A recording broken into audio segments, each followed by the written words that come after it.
Halo teman-teman youth sekalian, sebelum kita mendengarkan firman Tuhan, mari kita memuji Tuhan terlebih dahulu.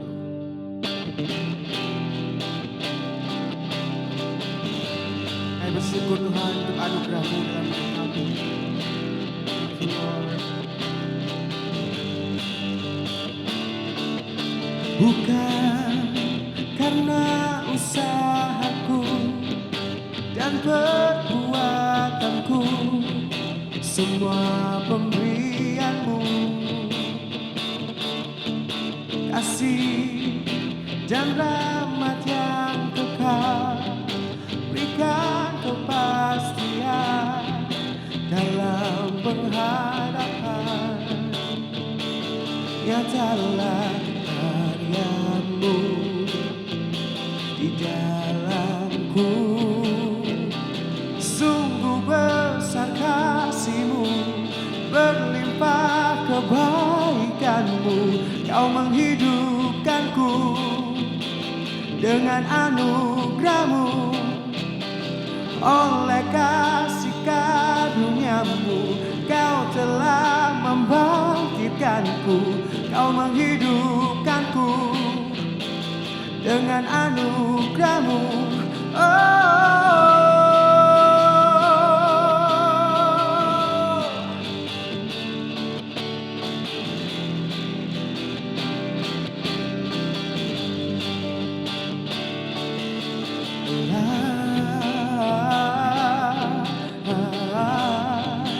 In Jesus we're alive.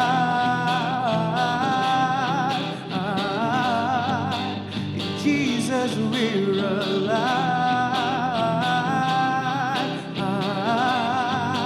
In Jesus we're alive.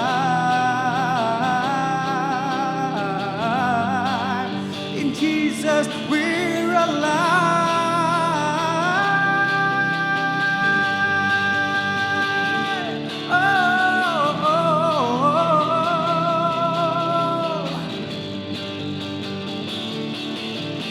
Sungguh besar kasih-Mu, berlimpah kebaikan-Mu, Kau menghidupkanku dengan anugerah-Mu, oleh kasih karunia-Mu, Kau telah membangkitkanku, Kau menghidupkanku dengan anugerah-Mu.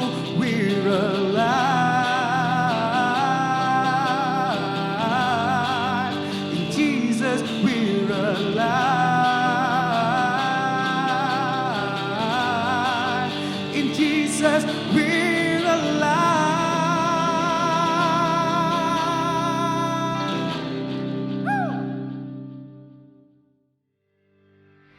Halo teman-teman Gibeon Youth, Happy Sunday. Senang banget bisa dapat kesempatan untuk berjumpa kembali dengan kalian meskipun secara online. Nah, hari ini aku akan membagikan firman Tuhan kepada kalian semua dan aku berdoa kiranya iman kita semua dapat terus dibangun melalui firman yang akan kita dengar. Aku mendorong kalian untuk tetap membaca renungan harian setiap hari dan mengikuti care group setiap minggu agar kita semua dapat diperlengkapi menghadapi kondisi saat ini yang serba nggak pasti. Melalui itu semua, aku percaya kita bisa terus diingatkan tentang Injil Yesus Kristus dan juga kita bisa saling menguatkan satu sama lain. Amin. Sebelum mulai, mari kita berdoa. Bapa, kami mengucap syukur atas kasih-Mu, atas kebaikan-Mu dalam kehidupan kami, anak-anak-Mu Tuhan. Kau telah menyertai kami dan pada saat ini Tuhan, kami akan mendengarkan firman-Mu. Biarlah firman-Mu ini boleh tertanam dalam setiap hati kami Tuhan. Biarlah kami dapat melakukannya Tuhan dan biarlah apapun Tuhan yang kami kerjakan semuanya seturut dengan kehendak-Mu. Dan biarlah nama-Mu saja yang dipuji dan dipermuliakan. Terima kasih ya Bapa, hanya di dalam nama Tuhan kami Yesus Kristus, kami sudah berdoa dan mengucap syukur. Haleluya. Amin.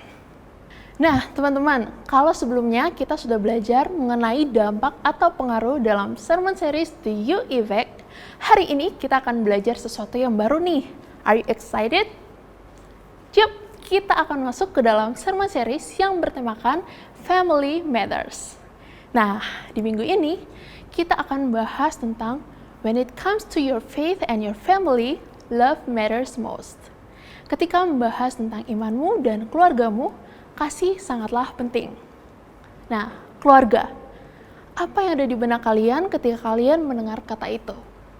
Mungkin beberapa dari kalian menganggap bahwa keluarga itu baik, tapi mungkin juga di antara kalian ada yang menganggap sebaliknya. Misalnya, kalian berpikir bahwa keluarga itu hanya membuat kamu frustasi, kesal, kacau, dan lain sebagainya. Secara normal, kita tahu bahwa keluarga itu terdiri dari ayah dan ibu. Tapi di sisi lain, mungkin ada di antara kalian yang tinggal sama om dan tante kalian, sama ibu atau ayah tiri, kakek dan nenek, orang tua angkat, saudara tiri, atau sepupu. Nah, di sini kita bisa lihat bahwa masing-masing keluarga itu berbeda dan unik. Tapi nih, meskipun begitu, semua keluarga ini punya satu kesamaan, yaitu rumit atau complicated.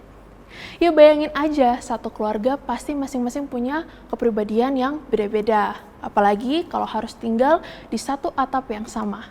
Pasti sulit banget teman-teman. Pendapatnya beda-beda, kebutuhannya beda-beda, cara berkomunikasinya pun beda-beda. Masing-masing dari kita, kalau mau jujur nih, pasti pernah mengalami konflik dalam keluarga. Ini nggak lepas dari peran kita di dalam keluarga loh teman-teman. Contohnya, mungkin kamu berperan sebagai mediator di dalam keluarga. Jadi kamu berusaha untuk menjaga kedamaian di dalam keluarga dan membuat semua orang senang. Mungkin kamu adalah tipikal orang yang selalu menghindar. Kamu gak mau ribut, jadi kamu selalu tutup mulut, cuek, menyendiri, dan gak mau ikut campur urusan orang lain. Atau mungkin kamu adalah orang yang selalu kasih pendapat kamu kepada orang lain dan menyuruh orang itu melakukan yang kamu inginkan. Atau nih, kamu tuh orang yang pinter. Jadi kalau ada yang pengen tahu sesuatu, atau kalau ada apa-apa, mereka pasti nanyanya ke kamu. Atau mungkin kamu adalah anak yang selalu patuh sama aturan dan menghindari masalah. Atau kamu satu-satunya anak yang dianggap sebagai pelawak di dalam keluarga. Karena kamu tuh suka menghibur dan apa-apa itu bisa lucu gara-gara kamu. Nah, kalau mau disebutkan lagi, mungkin bisa sampai berjam-jam kita bahas ini, bahkan mungkin berhari-hari ya. Tapi coba deh kalian pikirin, kira-kira apa peranmu di dalam keluargamu? Apa sesuai dengan yang tadi aku udah sebutin atau ada yang lain? Kadang peran ini pun tergantung sama posisimu di dalam keluarga. Ada di antara kalian yang anak bungsu, anak sulung, atau anak tengah kayak aku, atau mungkin anak tunggal. Itu semuanya dapat mempengaruhi peranmu. Tapi ada satu lagi nih, imanmu juga mempengaruhi peranmu di dalam keluarga.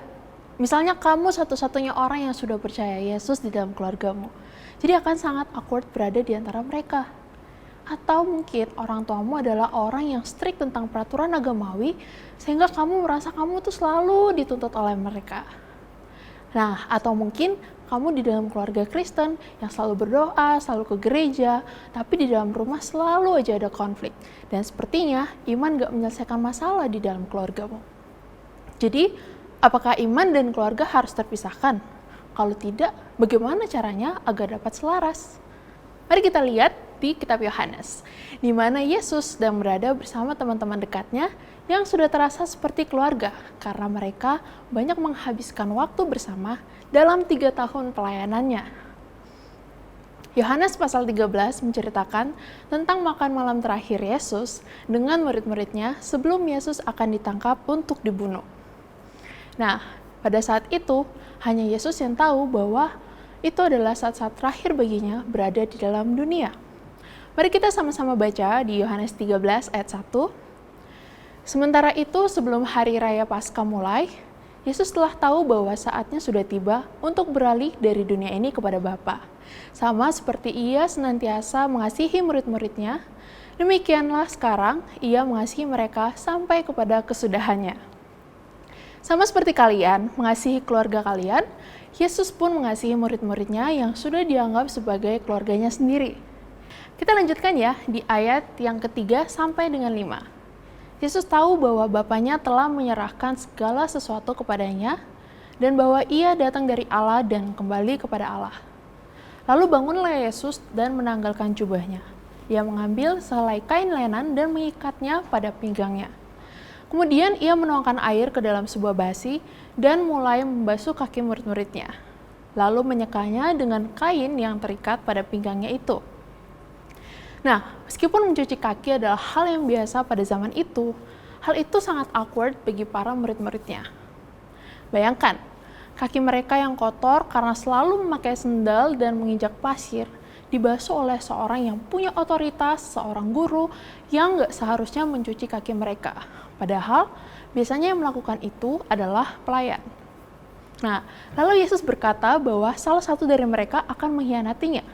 Dan dia berkata juga kepada Petrus bahwa Petrus akan menyangkalnya. Betapa rumitnya suasana pada saat itu, lalu kemudian Yesus berkata di ayat 34-35, "Aku memberikan perintah baru kepadamu, yaitu supaya kamu saling mengasihi, sama seperti aku telah mengasihi kamu, demikian pula kamu harus saling mengasihi. Dengan demikian, semua orang akan tahu bahwa kamu adalah murid-muridku, yaitu jikalau kamu saling mengasihi." Seakan-akan Yesus tuh pengen bilang, kamu tahu kan apa yang barusan aku lakuin ke kalian? Bagaimana aku bertindak seperti seorang hamba membasuh kaki kalian, merendahkan diri, memilih untuk menghormati kalian.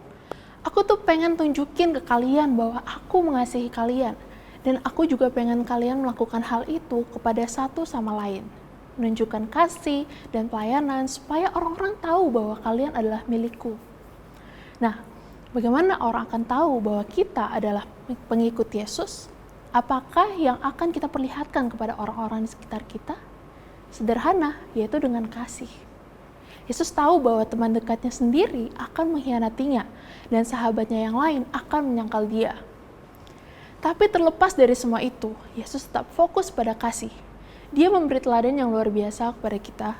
Bahkan ketika kamu tidak dihargai, disalahpahami, dikhianati, diperlakukan tidak adil, Tuhan mengatakan bahwa kita perlu mengasihi.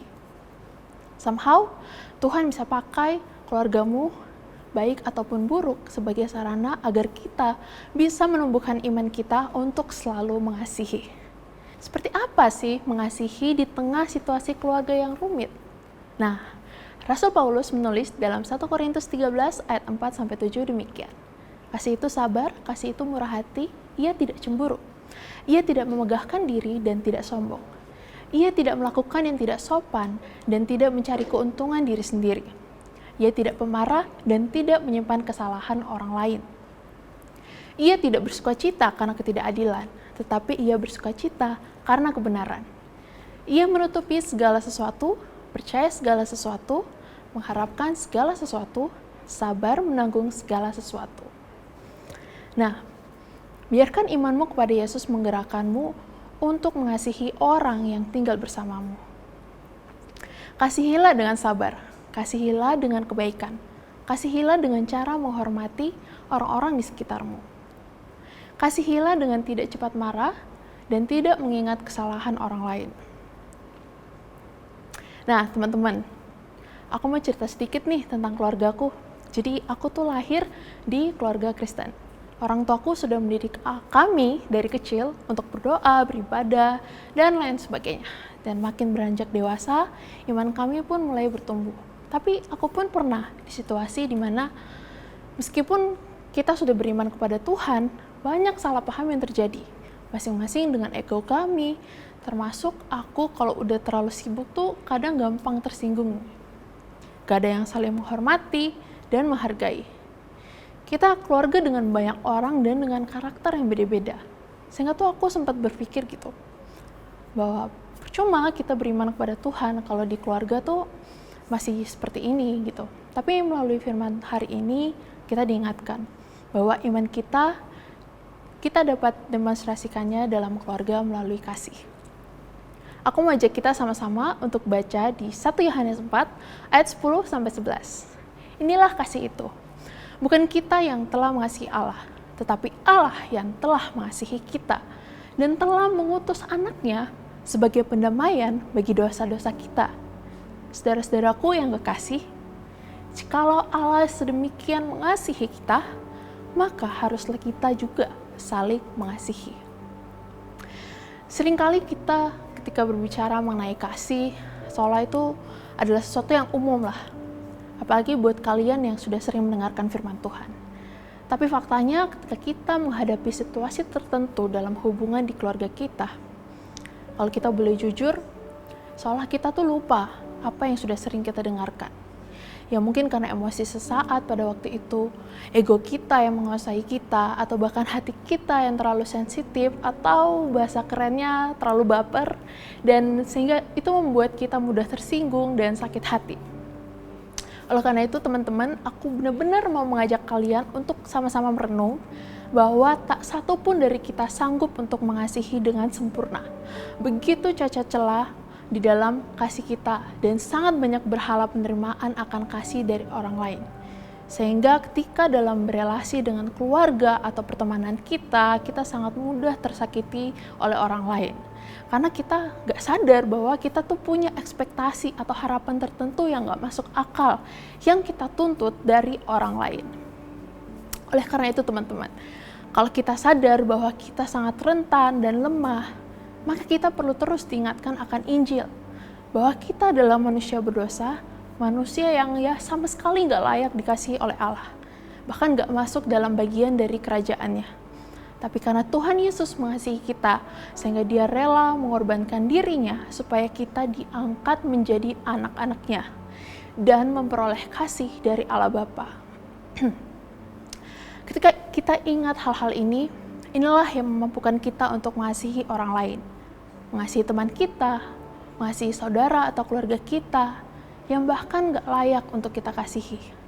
Karena Allah telah mengasihi kita terlebih dahulu. Mungkin kamu bisa mulai lebih sabar kepada orang tua kamu ketika mereka minta tolong kepadamu untuk melakukan sesuatu yang tidak ingin kamu lakukan. Mungkin kamu bisa bersikap lebih baik kepada saudaramu saat mereka membuat kesal. Mungkin kamu juga bisa mulai dengan tidak sombong ketika kamu merasa kamu benar. Atau mungkin kamu bisa ikut berbahagia ketika orang lain mengalami hal yang baik, bukannya iri kepada mereka. Ya, aku tahu bahwa mungkin ini tuh kedengarannya sangat-sangat baik, tapi juga aku tahu bahwa hal ini tuh sangat sulit untuk dilakukan, terutama di dalam sebuah keluarga. Dan kita mungkin gak punya banyak waktu untuk membahas setiap masalah masing-masing keluarga yang unik-unik. Itu sebabnya kita punya care group sebagai tempat di mana kita bisa sama-sama membahasnya dan berproses di dalamnya. Aku percaya gak ada yang mustahil bagi Tuhan. Dan mari kita katakan kepada Tuhan dan juga kepada CG kita masing-masing tentang ini minggu ini. Karena ketika ini menyangkut keluargamu, maka imanmu juga penting. Dan jika ini menyangkut imanmu, maka keluargamu juga penting. Dan ketika kamu menggabungkan antara iman dan keluarga, maka kasih adalah yang paling penting.